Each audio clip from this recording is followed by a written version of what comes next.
እኔ እኮ ለዛ ነው አሁን ይቅርታ አድርጉልኝ እኔ እየሳኩ ስለምናገር ዘበነን ሲሸኘው ዘነበ ይምጣብኝ እስከ ዛሬ የት ነበርክ እስከ ዛሬ ገዳም ለመሄድ ጽሞና ለመያዝ ለመማር ለመታረም ጊዜ አልነበረ ጊዜ እኮ ነበረ በርሱ ትምህርት ብዙ ተጠቅሜያለሁ ዛሬም ወደዋለሁ ነገም ወደዋለሁ ነገር ግን አሁን ላይ ያስተላለፈው መልእክት በፍጹም ትክክል አይደለም ብዬም አምናለሁ ከፈለኩ እጅ ፈጥራለሁ ድሮ ፈውስ ነበር የምንፈውሰው አሁን ግን መፍጠር ጀምረናል ምናም ብሎ እንደፈለገ የሚቀደር የሺንቾንጂ ቸርች ኦፍ ጂሰስ አማኞች ሊማንህ ኢየሱስን እንደ ተስፋው መሲህ እና የመጨረሻው ዘመን መልእክተኛ ብለው ይቀበሉታል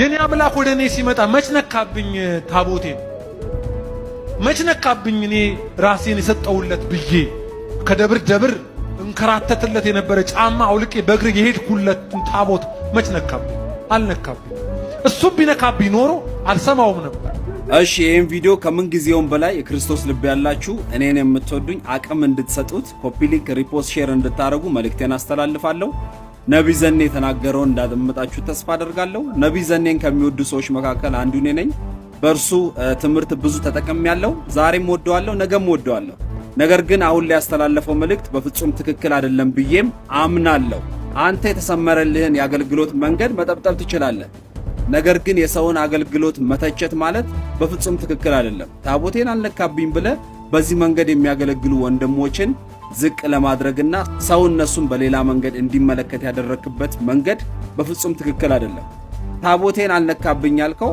አንተ ታቦትን የታውቋለህ ክህነትን መች ተቀበልክ ስለዚህ በዚህ ጉዳይ ላይ ማውራት የሚችሉት ክህነት ተቀብለው ሲቀድሱ ሲያገለግሉ የነበሩ ናቸው አንተ ምእመን ከሰንበት ትምህርት ቤት ጌታ ተገለጠልህ ወጣ እሰየው ደስ ይለናል በአንተ መውጣት ነገር ግን በክህነት ውስጥ ሆነው የሚያገለግሉ አገልጋዮችን ይሄን አትንኩ ይሄን አትደርጉ ብለ መስፈርት ማስቀመጥ በፍጹም ትክክል አይደለም በዚህ መንገድ ያገለገላችሁ ያላችሁ አገልጋዮች የታድሱ አገልጋዮች እግዚአብሔር ዘመናችሁን ይባርክ አሁንም የጨለማን አሰራር ግለጡ ትውልዱ ነፃ ይውጣ ከመቀጠል ውጪ አማራጭ የላችሁም ተባረኩልኝ ነብይ ዘኔ በጣም እንወደው መናከብረው ወንድም ነው በአገልግሎቱ እንባረካለን እንዲህ አይነት ጉዳይ ላይ ግን ጣልቃ ገብቶ ሲያበላሽ ይነገረዋል ማለት ነው ፍቅር እውነትን አይሸፍን ይሄንን ወቁ ፍቅር እውነትን አይሸፍን ይቅርታ መጠየቅ ካለበት በዚህ ጉዳይ ላይ ይቅርታ ይጠይቃል ቪዲዮ ላሰማችሁ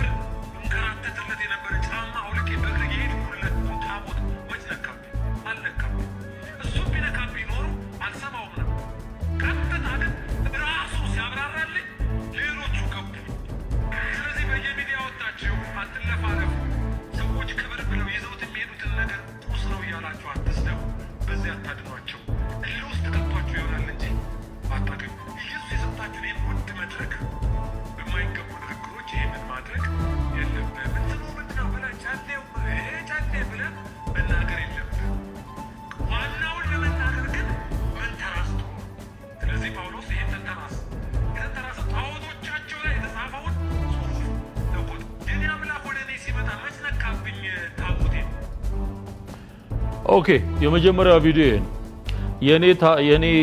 የኔ አምላክ ወደኔ ሲመጣ ታቦቴን አልነካብኝም ነው የሚለው ኦኬ ሶ ታቦቴ ያለ የሚጠራው እንግዲህ የኦርቶዶክስን ታቦት ሶ የኦርቶዶክስን ታቦት ወይም ደግሞ ኦርቶዶክስ ታቦት ብላ የምትጠራው ነገር አትንኩ ነው የሚል ነው መልእክቱ እና ስታዩት ጤናማ ንግግር ነው የሚመስለው እኔ ግን በእግዚአብሔር መንፈስና በእግዚአብሔር ቃል ስፈትሸው ጤና የጎደለው ንግግር ታቦቴ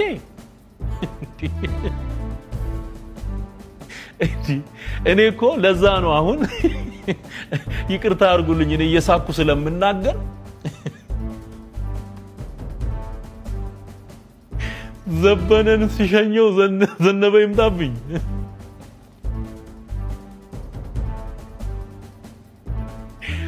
ውይ በጌታ በኢየሱስ ዘበነ ስርዓት ሲይዝና እንደው ጥጉን ሲይዝ ዘነበ ደግሞ በታቦት ጉዳይ ቆመ። እንዴት ነው ዘንዴ እንደዚህ ብለህ የምትል ታቦትህ ነው ወይ ደግሞ ያንተስ የግል ቤተ ክርስቲያን የወንበዶች ዋሻ አይደለችም። ገና ለገና ሰዎች ግብረ ሰዶማዊ እንደሆኑ ሲታወቅባቸው ዘለው ገዳም እየገቡ ከተጠያቂነት ለማምለጥና መንፈሳዊ ለመሆን መጣር በፍጹም ትክክል አይደለም። ቤተ ክርስቲያንም ከእንደነዚህ አይነት ሰዎች ጎን ልትቆም አይገባም። ምክንያቱስ ብዙ ሰዎች ኢትዮጵያ ውስጥ በተለይ ስትመለከቱ እንዴት ነው የሚሆነው? በዓለማዊ ስፍራ ላይ በጣም በተበላሸ ስፍራ ላይ ይገኙና ቤተ ክርስቲያኒቱን የማይወክል በጣም አስቀያሚ ለሌሎች ምሳሌ የማይሆን ማስተማር የማይሆን ነውር ካደረጉ በኋላ ልክ ሊጠየቁ ሲሉ ህዝቡ ሲባንንባቸው ዘሎ ገዳም ይገባሉ። ይሄ ትክክል አይደለም፣ ትክክል አይደለም። ስለዚህ የሰራው ኃጢአትን ብቻ አይደለም ኦፍኮርስ ወንጀልም ጭምር በወንጀል የሚያስጠይቅም ነገር ነው። ስለዚህ ቤተክርስቲያን እነዚህን ሰዎች አውጥታ በመስጠት ለብዙዎቹ ማስተማሪያ ማድረግ መቻል አለበት። አለበለዚያ ግን በእንደነዚያ ልምምድ ውስጥ የሚገኙ በርካታ ሰዎች ማምለጫ እንዳላቸው ያስባሉ። ሲጀመር ቤተክርስቲያን ወንጀለኞችን መደበቂያ ስፍራ አይደለችም። አይደለም እንዴ?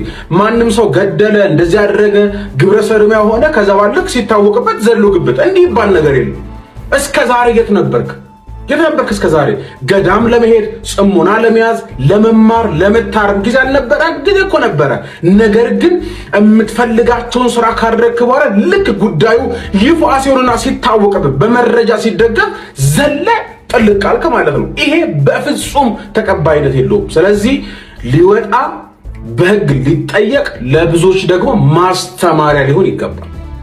ምናልባት አፋጣኝ እርምጃ ካልተወሰደ የምናውቃት ቃለ ሕይወት ቤተክርስቲያን እንደማትኖር ልናገራችሁ ነው ዛሬ የመጣሁት። ከጅምሩ መልካም አገልጋይ የነበረ በጣም ብዙ ሰዎች በዛ ቤተክርስቲያን ውስጥ ተፈውሰዋል፣ ነፃ ወጥተዋል። ነገር ግን እየዋለ ያደረ ይሄ ቃለ ሕይወት ቤተክርስቲያንን ከተመሰረተችበት መሰረት የመንቀል ስራ ፓስተር መስፍን እየሰራ ነው የሚገኘው። አሁን ምንድነው ኮልፌ ቃለ ሕይወት ላይ የሆነ ያለው ነገር? የኒው አፖስቶሊክ ሪፎርሜሽን ሙቭመንት ከፒተር ዋግነር ጋር መስራች የሆነውን ሰው እያሰበከ ይገኛል። ፓስተር መስፍን ያለው ቴዎሎጂ አልተማረም፣ ዲፕሎም ምናምን በአማርኛ ይሁን ምናምን ብቻ አለ። የቃለ ሕይወት ዶክትሪን ምን እንደሆነ በፍጹም የሚያውቀው ነገር የለው። ከፈለኩ እጅ ፈጥራለሁ፣ ድሮ ፈውስ ነበር የምንፈውሰው አሁን ግን መፍጠር ጀምረናል ምናምን ብሎ እንደፈለገ የሚቀደድ ሰው ነው። እግዚአብሔር ይቅር ይበለው። ዓለም በሐዋርያና በነቢያት መመራት አለባት የሚል እንቅስቃሴ አለ። ይሄ በ1980ዎቹ በፒተር ዋግነር የተጀመረ እንቅስቃሴ ነው። ያ ፒተር ዋግነር ሲጀምር ከሱ ጋር ፕሮፌት ሆኖ አፖስተል ሆኖ የጀመረው ማን ነው? ዶክተር ቻክ ፒርስ ይባላል። ዶክተር ቻክ ፒርስ ፒተር ዋግነር የመሰረተው አፖስቶሊክ ካውንስል ኦፍ ፕሮፌቲክ ኢልደርስ የሚባላል። ይሄ የዓለምን አፖስተልና ፕሮፌት የሚመራ አሜሪካን፣ እንግሊዝን፣ አውሮፓን ሁሉን እንመራለን ብሎ ነው የተነሱት። በነገራችን ላይ የዛ አባል ነው እና እስከዚህ ዛሬ ድረስ የዓለም ችግር ምንድነው ብሎ የሚያስቡት ቤተክርስቲያን በፕሮፌትና በአፖስተል አለመመራታቸው ነው። ስለዚህ ይሄ በሽማግሌ በቄስ በምናምን በጳጳስ እየተመራ ዓለም ወድቋል። ስለዚህ ቤተክርስቲያን በአፖስተልና በፕሮፌት መምራት ስትጀምር 7 ተራራዎች የሚባሉ አሉ። መንግስት፣ ትምህርት፣ ኢንተርቴይንመንት፣ ፋሚሊ ምናምን ብሎ 7 ተራራዎችን ዘርዝረዋል። እሱን ይቆናጠጣሉ ማለት ነው። ስለዚህ ጠቅላይ ሚኒስትር የሚሆኑት እነሱ ናቸው፣ መከላከያ ሚኒስትር የሚሆኑት እነሱ ናቸው፣ ፓስተር የሚሆኑት እነሱ ናቸው፣ ነብይ የሚሆኑት እነሱ ናቸው። ይሄን ዓለምን እንመራለን ብሎ ነው የተነሱት። መጽሐፍ ቅዱስ አይደለም ዋና መመሪያቸው፣ ቀጥታ ከእግዚአብሔር ይቀበላሉ። ምክንያቱም መጽሐፍ ቅዱስ ሲጀመር የተጻፈው በሐዋርያቶች ስለሆነ መተርጎም መፈታት ያለበትም በሐዋርያት ነው ብሎ ነው የሚያምኑት። ሐዋርያት ደግሞ እንደማን ናቸው? ፒተር ዋግነር የመሰረተው ካውንስል ኦፍ አፖስቶሊክ ኢልደርስ አለ። እነዛ ኢልደሮች አሜሪካ ላይ ቁጭ ብሎ የክህነት ጳጳስ ዓለምን ይመራሉ። እዚህም እዛም ሐዋርያቶች ዓለም ላይ እንዲፈሉ ይደረጋል ማለት ነው። ይሄንን ሰውዬ ነው ፓስተር መስፍን ኮልፌ ቃለ ሕይወት ላይ አምጥቶ ያስቀመጠውና አሁን እየሰበከ ነው። ህዝቡን ሰብስቦ ስለ ፕሮፌቲክና አፖስቶሊክ ሙቭመንት የኒው ሪፎርሜሽን ሙቭመንት እየተማሩ ነው ያሉት። አጋንንታዊ ትምህርት ነው። ቃለ ሕይወት ቤተክርስቲያን አፖስቶል አትቀበልም፣ ፕሮፌት አትቀበልም፣ ዶክትሪኑ ላይ የለም። ፓስተር ጻድቁ አብዶ ጃፒ ጋር ሄደ ብለን ነው አይደል ምንጨው? አሁን እሱ የለም። ቃለ ሕይወት ቤተክርስቲያን የፕሮፌቲክና የአፖስቶሊክ ሙቭመንት ዋና መሪ ሆነውን ዓለም አቀፉን ሐዋርያ መጽሐፍ ቅዱስ የማያስፈልገውን ሰውዬ መስፍን በሚባል አላዋቂ ይህንን ስናገር አንተ መስፍን ለመናገር ትልቅ ሰዎችን ልትል ትችላላችሁ። አዎ እኛ ትንሽ ሰው ነን፣ በእነሱ እጅ ነው የተማርነው። የቃል እምነትን የምትቃወም ከሆነ ከቃል እምነት አልፈ የኒው አፖስቶሊክ ሪፎርሜሽን ዋናው ሐዋርያውን ሰውዬ እንዴት አምጥተህ ቃለ ቤተክርስቲያን ላይ ህዝብን እንደዚህ የሉሲፈርን ትምህርት ታስተምራለህ። በጣም አዝናለሁ። የቃለ ቤተክርስቲያን መመለሻው የቱ እንደሆነ ያናቅ። በተለይ መስፍን የሚባል ሰው ራሱን እንደ አፖስቶል ነው የሚያየው። የቃሎትን ቤተክርስቲያን በሚገባ ማፍረስ የቻለ ሰው ነው። ኮልፌ እንደምታውቁት መሪ የለም። ቃሎት በመሪ ነው የምትመራው። ኮልፌ ግን በመሪ አትመራም። ራሱን ስፔሻል ሰው አድርጎ የሾመ ሰው አለ። እሱ ከተቆጣ ሀገር ይፈርሳል፣ ኢትዮጵያ ትፈርሳለች፣ ቃሎት ቤተክርስቲያን ትፈርሳለች ተብሎ ነው የምታሰበው። ዶክተር ቻክን ከማምጣት በላይ ክፋት በዚህ ዓለም ላይ አለው። ከዚህ በላይ የክርስቶስ ተቃዋሚ መንፈስ አለው። ጽዮን የሚባለው መጽሐፍ ቅዱስ ኮሌጅ እና የሺንጆንጂ ቸርች ኦፍ ጂሰስ መስራች ሌይማን ሂ ጋር ምን ያገናኘዋል? ይሄ ትምህርት በነፃ ነው የምንሰጠው፣ መጽሐፍ ቅዱስ ትምህርት በነፃ እንሰጣለን የሚሉ ምን ያገናኛቸዋል? ጽዮን መጽሐፍ ቅዱስ ኮሌጅ የሺን ቸርች ኦፍ ጂሰስ የትምህርት ክፍል መሆኑ ያገናኛቸዋል። ይህ ኮሌጅ በነፃ መጽሐፍ ቅዱስ ትምህርት ይሰጣል። ነገር ግን ትምህርቶቹ በዋናነት በሊማነ ኢየሱስና በሺን ቸርች ትምህርቶች ላይ ያተኮሩ ናቸው። በዚህ መንገድ ኮሌጁ አዳዲስ አባላትን ለመመልመልና የቤተ ክርስቲያኗ ትምህርት ለማስፋፋት እንደ ዘዴ ይጠቀማል። ይህ አገናኝ ግልጽ ነው። አመሰግናለሁ። ስለዚህ ጽዮን መጽሐፍ ቅዱስ ኮሌጅ ብለው ሰውን የሚመለምሉት ለሌይማን ሂ ለመሰረተው ሺንጆንጂ ቸርች ኦፍ ጂሰስ የሚያዘጋጅ ነው ማለት ነው። አዎ በትክክል ጽዮን መጽሐፍ ቅዱስ ኮሌጅ የሺንጆንጂ ቸርች ኦፍ ጂሰስ ምልመላና ማሳልጠኛ ዘዴ ነው። ሰዎችን በነፃ መጽሐፍ ቅዱስ ትምህርት በማስተማር ለሊማነ ኢየሱስ እና ለቤተ ክርስቲያኗ አባልነት ያዘጋጃሉ። ግልጽ ሆኗል። መልካም። ሌይማን ሂ የሚባለው ለሺንጆንጂ ቸርች ኦፍ ጂሰስ መሲ ነው ኢየሱስ ነው ማን ብሎ ነው የሚቀበሉት? ሌይማን ሂ በእነሱ አስተምሮ የሺንጆንጂ ቸርች ኦፍ ጂሰስ አማኞች ሊማነ ኢየሱስን እንደ ተስፋው መሲህ እና የመጨረሻው ዘመን መልእክተኛ ብለው ይቀበሉታል። እነርሱ ሊማነ ኢየሱስ የመጽሐፍ ቅዱስ ትንቢቶችን ፈጻሚ እንደሆነም ያምናሉ። ይህ አመለካከት ከመሰረታዊው ክርስትና ጋር ይለያያል። ግልጽ ሆኗል። መልካም። ስለዚህ ሌይማን ሂን እንደ ኢየሱስ ወይም እንደ መሲህ አድርገው ነው የሚቀበሉት ማለት ነው በትምህርታቸው። አዎ በትክክል የሺንጆንጂ ቸርች ኦፍ ጂሰስ አማኞች ሊማነ ኢየሱስን እንደ ተስፋው መሲህ እና የመጨረሻው ዘመን መልእክተኛ ብለው ይቀበሉታል። ይህ እምነት የቤተ ክርስቲያኗ መሰረታዊ ትምህርት አካል ነው። ግልጽ ሆኗል። መልካም። የሺንጆንጂ ቸርች ኦፍ ጂሰስ ወይም ሌይማን ሂ የሚባለው መሰረታዊ በኢየሱስ ላይ ያላቸው በስላሴ ላይ ያላቸውና በድነት ላይ ያላቸው አስተምሮ ምንድን ነው? መሰረታዊ አስተምሮ ከክርስትና የሚለይበት ሺንጆንጂ ቸርች ኦፍ ጂሰስ በመሰረታዊ ክርስትና ትምህርቶች ላይ ጉልህ ልዩነቶች አሉት። ስለ ኢየሱስ ከክርስትና በተቃራኒ ሺንጆንጂ ኢየሱስን በመስቀል ላይ መሞቱ የኃጢአት ስርየትን እንዳላመጣ ያምናል። ይልቁንም የዘመናቸውን መሲህ የኃጢአት ስርየትን እንደሚያመጣ ያስተምራሉ። ስለ ስላሴ ሺንጆንጂ ስላሴን እንደማይቀበል ይታወቃል። ይልቁንም አብ፣ ወልድ እና መንፈስ ቅዱስ የአንድ አምላክ ተለያዩ መገለጫዎች ናቸው ብለው ድነት የሚገኘው ትምህርት በመማርና ሊማነ ኢየሱስን በመቀበል ነው ብለው ሲኦልና ገነት መንፈሳዊ ስፍራዎች ሳይሆኑ ምድራዊ በሆኑ ነገሮች ብለው ተጨማሪ ማብራሪያ ሊማን ሂ እና የሺንጆንጂ ቤተክርስቲያን ትምህርት ከዋናው ክርስትና ጋር በጣም ይለያያል። እነሱ የኢየሱስ ሞትና ትንሣኤ የዘላለም ሕይወት እንደማይሰጥ አያምኑም። ይልቁንም የዘላለም ሕይወት የሚገኘው በራሱ ሊማን ሂ አማካኝነት ነው ብለው ያስተምራሉ። በተጨማሪም ስላሴን በተመለከተ ከመደበኛው ክርስትና ውጭ የሆነ ግንዛቤ ያላቸው።